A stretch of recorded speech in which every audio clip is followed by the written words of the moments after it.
Hi folks, Coach Jeff here. Wanted to give you a tip about being at the non-volley zone. When we're ready to dink, what position should we be in? How do we ascertain if we're in the correct position?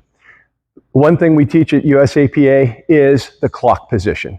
So if I'm standing here like this, everywhere my chest is 12 o'clock. So if you picture a big clock the whole way around, that's our clock. So if I'm dinking across, I'm hitting it at 12 o'clock. So we want to hit all the balls in front of us at 1 o'clock, 12 o'clock, or 11 o'clock. The further we get our paddle back here, the more we're standing up and the more we can't use our big muscles. So we always want to dink with big muscles. We want to use our legs. We want to use our glutes. We want to use our abs. We want to use our shoulder and lift from that shoulder. So if you keep your paddle right here, about 65, 70% in front of your body, about net high, and everywhere your paddle goes, that it follows the ball. So if I'm dinking, I already have my paddle up here. Why am I going to drop it at the side? I'm not.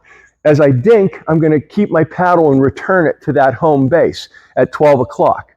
If I decide to go cross court, I'm going to turn my body slightly, and now here's 12 o'clock. So my paddle was out here, and now I'm dinking. I'm getting it at 1 o'clock, 12 o'clock, or 11 o'clock. If it comes back to me and I want to go back to my opponent, I'm going to shift around again, and here's my paddle back at 12. So it's very important. If we keep our paddle up there for speed ups, for other things, we can always hit the ball out in front of us, which is what we want to do. We can always use big muscles. Just remember, 1 o'clock, 12 o'clock, 11 o'clock. You'll be much better off. Hope that helps.